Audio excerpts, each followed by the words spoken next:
We listen, we don't judge. We listen with no judgment. Indaba ka-Anonymous osibhalele namhlanje ifundeka kanje. Izingane zami zabafana zaba umhlatshelo wesithwalo. Ngiyabingelela kuwe dadewethu nakusizwe sakithi eSouth Africa. Ngiyabonga nami ukuthola lethuba. Ngidinga usizo, ngicela ningibonise ukuthi ngenze njani. Indaba yami iqala kanjena. Ngiwumama osekhulile nje impela. uNkulunkulu wangibusisa ngomendo. Kwathi emendweni wami wase ungipha izingane eziyi-10. 7 amantombazane, 3 abafana. Umyeni wami ubesebenza kahle kakhulu. Sasiziphilela kahle impela. Ngelishwa umyeni wami sowasishiya emhlabeni. Indlela ahamba ngayo emhlabeni yayingaqondakali ngoba wabuya emsebenzini kuLesihlanu ekhala ngekhanda. Cha, sasithi yinto endlulayo. Ngakusasa umyeni wami wavuka esengasasazi ukuthi singobani. Abona abantu esingabazi ekhala ememeza kakhulu. Athi uyasaba. Samuphuthumisa ku-doctor, bafike bamujova, bathi kubangwa ukuthi ucabanga kakhulu. Sabuyela ekhaya wafike walala, wavuka ntambama engathi ungconywana. Ngoba wayesekwazi ukusibona ukuthi singobani, kodwa ekhala kakhulu ngokukhathala. Ukudla wayengakufuni, kwaphela nje u3 days engadli. Umqondo ubulahleka wona ngoba ubebuye asibuze ukuthi singobani. Kodwa kwase kungconywana ngoba udoctor wayesinikile imithi ukuthi simuphuzise. Kwathi nje after 3 days wavele walala kanti sewukuhamba kwakhe. Bafika bomndeni sabachazela ukuthi ushone kanjani umyeni wami. Base becela ukuthi emva kokufihla kwakhe sihambe siyohlola kubantu bamanga. Kwaba njalo ke wafihlwa umyeni wami, sase siya kuyohlola, sathola ukuthi ubaba bebamufake izilwane emsebenzini. Umndeni wakhabo umyeni wami wase ucela ukuthi kwenziwe impinda. Wakwenza lo muntu sase sihamba. Zaqhubeka insuku, zaphuma imali zakhe zasemsebenzini. Ngase ngithatha isinqumo sokungena kulomkhakha wamatekisi. Angizukulanda kakhulu lana, kodwa kwabalula ukungena ngoba kunabantu ebesengibazi vele ebebakuwo lowo mkhakha. Okuyibo abangifakela amatekisi ami. So into beyenzeka, bewafa njalo lamatekisi, baphinde futhi no driver kwesinye isikhathi bangalethi imali ye-checking.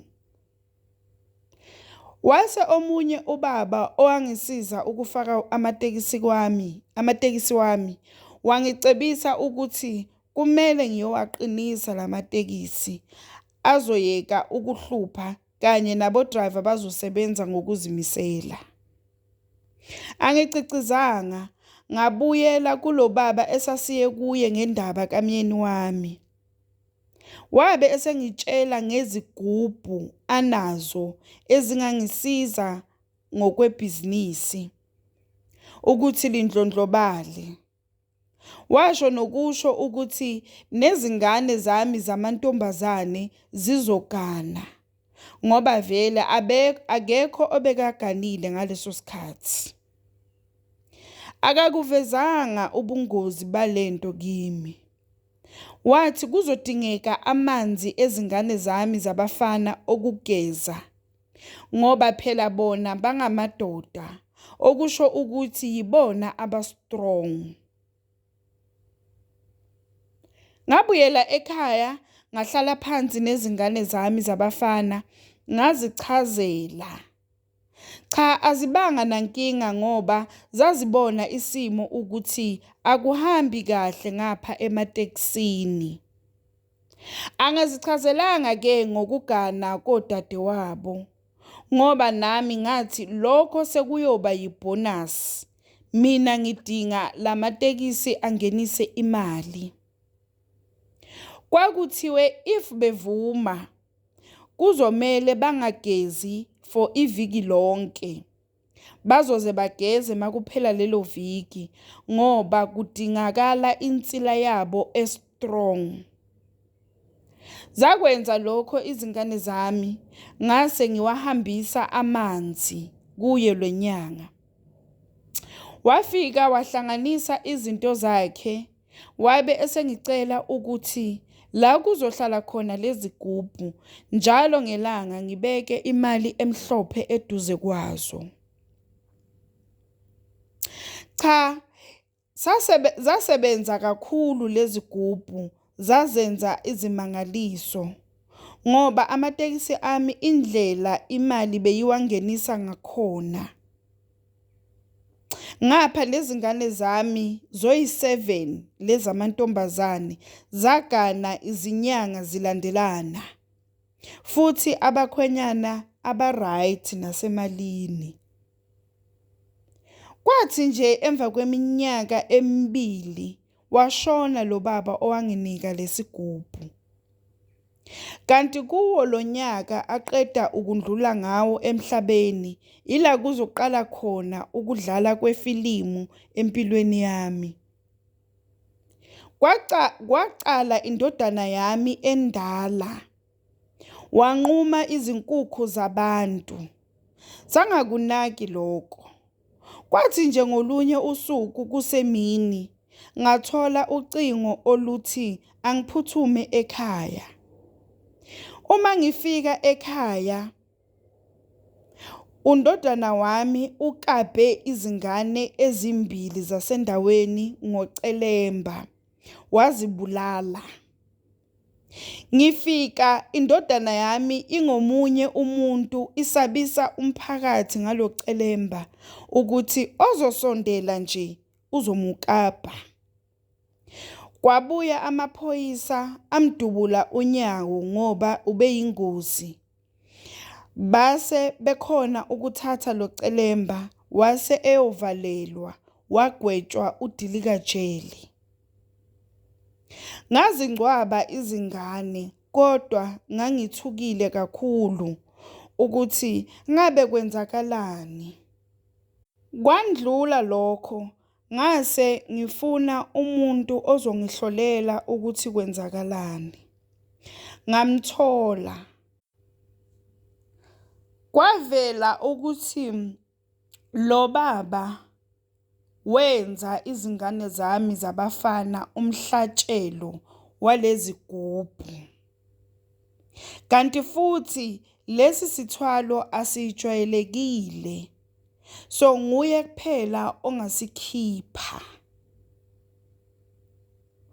Yaqhubeka ke iminyaka kwaba ilo olandelayo owavele waya ecrash wagalela ngeparafini washisa kwashona izingane eziwu5.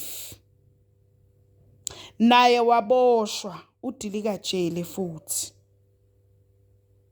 Kanti futhi lezinto zabo bazenza obala kubona wonke umuntu. Futhi mabaqeda ukubulala kulawo malanga ibhizinisi lami liyandlondlobala ngenye indlela. So lokhu kuyangithusa ngoba nabantu sebaqalile bayasola. Ngapha sengisabela lo osele. Ngicela kongaba nosizo avele bese ngixwayisa abantu ukuthi ukuthwala akulungile ngoba izingqinamba zakhona zinzima kakhulu. Buka nje ngizolahlekelwa izingane zami ngento ezingayazi. Ngapha umphakathi awusasifuni la kule ndawo.